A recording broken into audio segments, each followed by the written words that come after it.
Welcome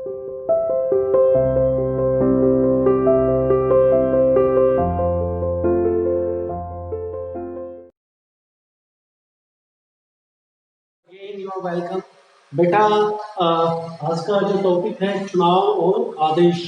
electoral verdict, यानी कि जो 1967 के चुनाव हुए उसके बारे में हमने जाना कि कैसे लोकसभा के अंदर जो जनरल इलेक्शंस हुए थे लोकसभा के, जैसे तैसे मुश्किल से अपनी सरकार कांग्रेस बचा पाई। यानी कि जो 1967 के लोकसभा के इलेक्शन में कांग्रेस पूर्ण बहुमत तक पहुंच गई, बट अगर उनका पीछे का इतिहास देखें तो अपने आप में, चाहे सीटों के लिहाज से देखें, सीटों की संख्या के लिहाज से देखें या वोट परसेंटेज के हिसाब से देखें, कांग्रेस को काफी बहुत कम सीटें हो गई थी। However it manage to win, ठीक है ना, यानी कि लोकसभा के अंदर उनको पूर्ण बहुमत बन गया था और 1967 के चुनाव में वो देश में सरकार बनाने में कामयाब रही। ये तो हमने देखा। आज इस टॉपिक में हम बात करेंगे कि उसके साथ ही जनरल इलेक्शंस के साथ ही प्रांतीय सब जो असेंबली के इलेक्शंस, जो विभिन्न राज्यों में विधानसभाओं के इलेक्शंस भी हुए, उनके परिणाम किस तरह से आते हैं। कांग्रेस के फेवर में आप कह सकते हो कि वो परिणाम इतने ज्यादा अच्छे नहीं रहते हैं और कई सारे स्टेट्स के अंदर एक कोalition गठबंधन की सरकार बनती है जिसमें कांग्रेस का कई प्रांतों के अंदर सफाया हो जाता है। कई प्रांतों के अंदर उनकी सरकारें बन सकती थी, लेकिन जैसे कह सकते हो कि आप कांग्रेस के जो विधायक हैं उस पीरियड में कांग्रेस को छोड़कर दूसरी पार्टियों के अंदर शामिल हो गए और दूसरी पार्टियों ने वहां पे सरकार बनाई। तो जहां पर एक हम बात कर सकते हैं कि विभिन्न पार्टियों का अस्तित्व किसी भी देश में अलग अलग आइडियोलॉजी और विचारधाराओं को लेकर होता है। हर पार्टी एक विचारधारा के साथ बनती है, जब भी बनती है तो कहते हैं कि हमारी विचारधारा ये है, हम ये चलने वाले, हम दूसरी पार्टी से इस तरह से अलग है। लेकिन जब मौका आता है, इतनी मौका प्रस्त होती है राजनीतिक दल या राजनीतिक पार्टियां, इनकी विचारधाराएं इस तरफ हो जाती हैं और उत्तर दक्षिण, मैं बात कर रहा हूं किस लिहाज से, विचारधारा के लिहाज से, जो उत्तर और दक्षिण है, पूर्व पश्चिम, सब एक साथ बैठ जाती हैं और सरकार बनाने के लिए, ठीक है ना, किसी तरह से भी सरकार में इनका हिस्सा होना चाहिए। पर्पज ये रहता है, आइडियोलॉजी एक तरफ रखे जाते हैं और यहाँ तक कि जो उनके पुराने जो किसी पार्टी के साथ में जो टर्म्स है वो एक तरफ से हो जाते हैं। हो सकता है कि 15 साल से उनके टर्म्स अच्छे ना हो, लेकिन सरकार बनाने के लिए एक साथ आ जाते हैं। आज के काल में भी आप विभिन्न राज्यों में, चाहे आज आप बात करो महाराष्ट्र की बात करो, वहां पर कांग्रेस और एनसीपी एक साथ आ जाती हैं और शिवसेना, बड़ी पार्टी जो शिवसेना के बारे में बात कर सकते हो, शिवसेना की आइडियोलॉजी हिंदुत्ववादी पार्टी के रूप में, कांग्रेस उसके अगेंस्ट में होते हुए भी आज कांग्रेस जो है शिवसेना को, सरकार को समर्थन दे रही है। तो आइडियोलॉजी एक कह सकते हो कि दिखावा मात्र है अगर आज हम देखें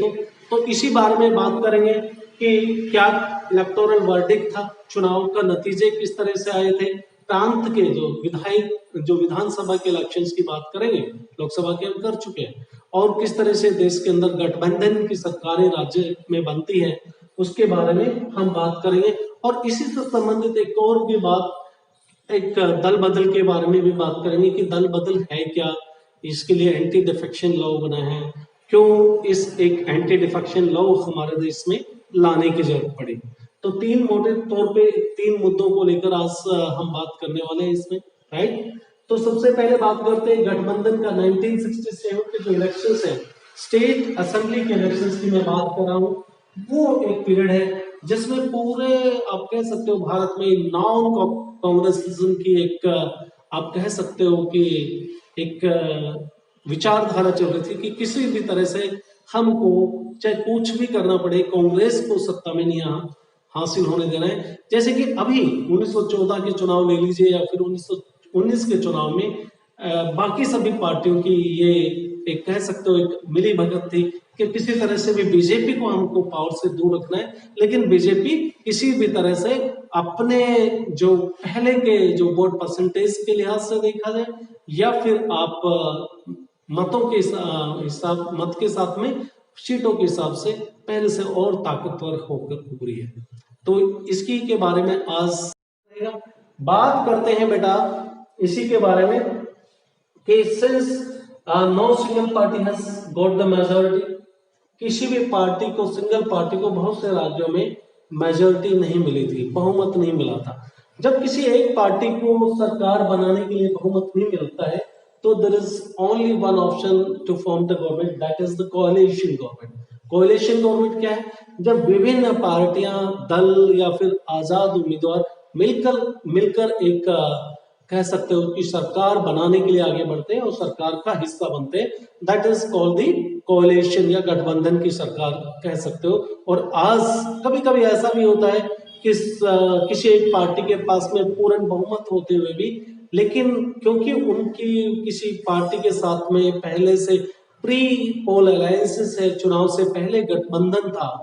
तो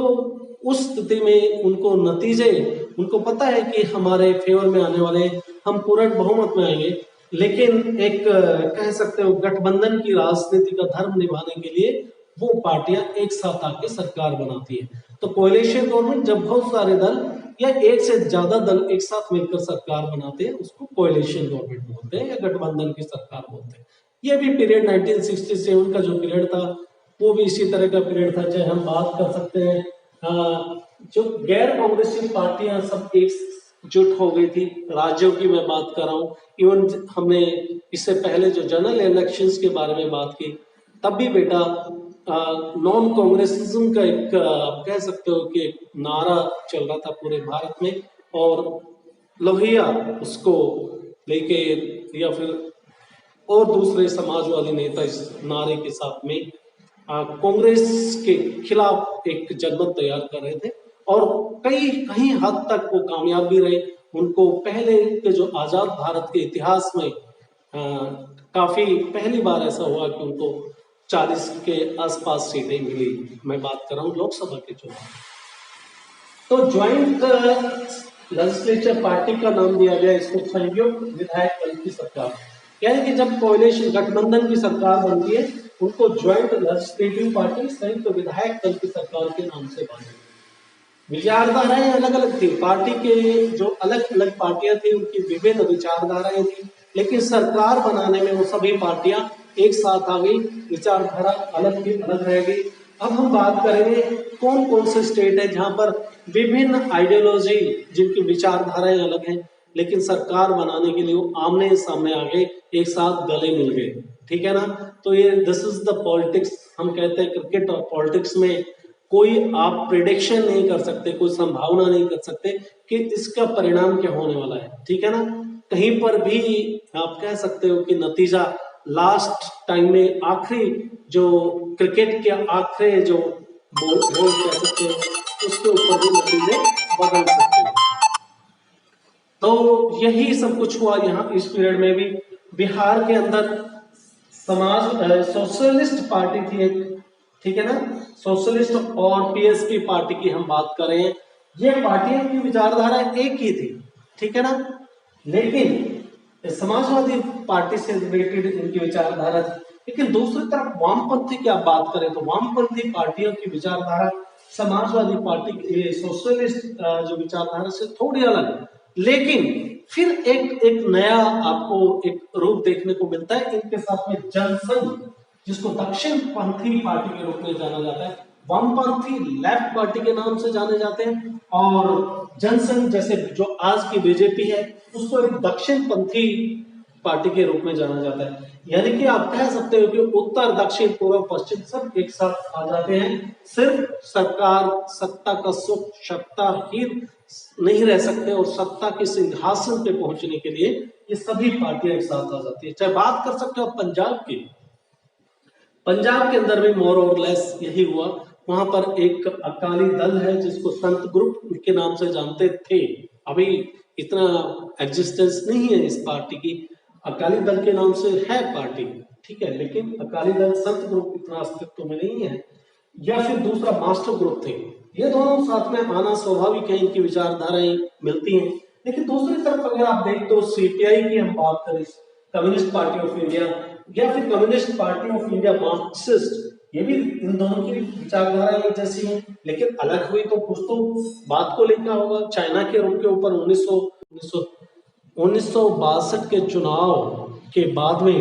इस 1962 की चीन के साथ लड़ाई के बाद में एक पार्टी में दो गुट बन जाते हैं सीपीआई के, एक सीपीआई रहती है और एक दूसरी सीपीआई एम मार्क्सिस्ट की विचारधारा से। तो और साथ में एसएसपी और रिपब्लिकन पार्टी के साथ आती है। एसएसपी आपको जैसे मैंने बता ही दिया कि ये समाजवादी विचारधारा से रिलेटेड पार्टी, तो रिपब्लिकन पार्टी आप कहीं ना कहीं इसको एसोसिएट कर सकते हो जो अपने संविधान निर्माता डॉक्टर भीमराव अंबेडकर है, उनकी विचारधारा को लेकर इस पार्टी का गठन। तो हमने देखा कि गठबंधन चुनाव के नतीजे किस तरह से आए, उसके सरकार जो विभिन्न प्रांतों में सरकार बनने में इन नतीजों ने क्या भूमिका निभाई, ठीक है ना। सारे जो आप कह सकते हो कि सभी राजनीतिक दल एक हो गए, सिर्फ आइडिया ये था कि कांग्रेस को किसी तरह से सत्ता से बाहर रखा जाए। उसके बाद में ये पीरियड ही ऐसा था कि जैसे हम बात कर सकते हैं कि हरियाणा की बात कर सकते हो, उत्तर प्रदेश की बात कर सकते हो, या फिर बात कर सकते हो मध्य प्रदेश की बात कर सकते हो। यहाँ पर कांग्रेस की सरकार बनने की संभावनाएं अच्छी थी, लेकिन इस पीरियड में जो दल बदलने का जो इस काल को कहा जा सकता है, जिसमें एक पार्टी से कोई चुनाव जीतने के बाद कोई जनप्रतिनिधि किसी खास दल के चुनाव चिन्ह को लेकर चुनाव लड़ता है, किसी एक पार्टी के चुनाव चिन्ह के ऊपर वो चुनाव लड़ता है, जीतता है, और जीतने के बाद में जीत जाए तो चुनाव जीतने के बाद इस दल को छोड़कर किसी दूसरी पार्टी में शामिल हो जाना, तो इसको दल बदल के नाम से बोला जाता है, डिफेक्शन। तो इसके लिए एंटी डिफेक्शन लॉ भी आए, उसके बारे में हम बाद में बात कर लेंगे कभी, आज हमारा वो विषय नहीं है डिस्कशन के लिए। तो इस दल बदल ने किस तरह से तत्कालीन राजनीति को प्रभावित किया, आप कह सकते हो कि 3 स्टेट, हम हरियाणा की बात करें, मध्य प्रदेश की बात कर सकते हो, या फिर आप बात कर सकते हो उत्तर प्रदेश, जहां पर कांग्रेस की सरकार बनते बनते दूसरी पार्टियों की मिलेजुली सरकार बनती है। कारण यही है कि कांग्रेस को छोड़ने वाले विधायकों ने 3 राज्यों के अंदर कांग्रेस को छोड़ दिया। उनको लगा कि कांग्रेस एक डूबता जहाज है, निकल जाओ वरना हम भी साथ में डूब जाएंगे, और दूसरी पार्टी के साथ आके ये सरकार का हिस्सा बनते हैं। आयाराम गयाराम का आपने नाम काफी सुना होगा, इसी को लेकर एक कहानी है आपकी बुक में, आप उसको जरूर पढ़िएगा। गयालाल एक कांग्रेस के ही आप कह सकते हो कि पार्टी के एक नेता के रूप में आप कह सकते हो, लेकिन ये 1967 के चुनाव के अंदर वो कांग्रेस छोड़ते हैं, फिर यूनाइटेड फ्रंट में जाते हैं और रातों रात फिर दोबारा से कांग्रेस में आ जाते हैं। तो इस गयालाल को गयाराम और फिर वापस कांग्रेस में आना आयाराम के नाम से, इस बात को लेकर काफी चर्चा में रहा, हमारे इतिहास का एक शब्द बन गया आयाराम गयाराम। जब भी कोई पार्टी छोड़कर दूसरी पार्टी का सहारा लेता है या दूसरी पार्टी से फिर दल बदल करते हैं, तो हम आयाराम गयाराम को जरूर याद करते हैं। तो इसके बारे में आप पढ़िएगा, और यही आधार रहा आपके एंटी डिफेक्शन लॉ का, जो बाद में आप कह सकते हो संवैधानिक संशोधन लाकर हमारे देश में संशोधन कर एंटी डिफेक्शन लॉ एक बनाया गया, जिसमें कोई नेता एक जीतने के बाद किसी पार्टी के टिकट पर जीतकर दूसरी तरफ अगर किसी दूसरी पार्टी में जाते हैं तो उसके लिए एक मिनिमम कंडीशन रख दी कि ग्रुप के अंदर जा सकते हैं, कितने सदस्य जाना जाएगा, तो एंटी डिफेक्शन लॉ का वायलेशन नहीं होगा और उनको मान्यता दे दी जाएगी। अदरवाइज या फिर हो कि एक अलग से अपना गुट भी बना सकते हैं, अलग से पार्टी भी खड़ा कर सकते हैं, लेकिन एक सिंगल के रूप में निकल जाना अपने आप में उनको दोबारा से चुनाव का सामना करना पड़ेगा। तो कोई भी ऐसा नेता नहीं आज की राजनीति में दिखाई देता जो किसी पार्टी को छोड़कर दोबारा से चुनाव लड़ने की हिमाकत कर सके। तो ये अपने आप में एक दल बदल की राजनीति के अगेंस्ट एक मील का पत्थर एंटी डिफेक्शन लॉ हुआ। लेकिन सब कुछ इससे चीजें अच्छी हो गई ऐसा नहीं कह सकते। आज भी आप देख सकते हो, चाहे गोवा के अंदर सरकार को बदलने के प्रयास किए गए, कांग्रेस की सरकार थी, मध्य प्रदेश की बात करो या अभी रिसेंटली राजस्थान में ऐसी कोशिश की गई। इसी के साथ आज का टॉपिक यहीं पर समाप्त होता है, फिर मुलाकात होगी। बाय।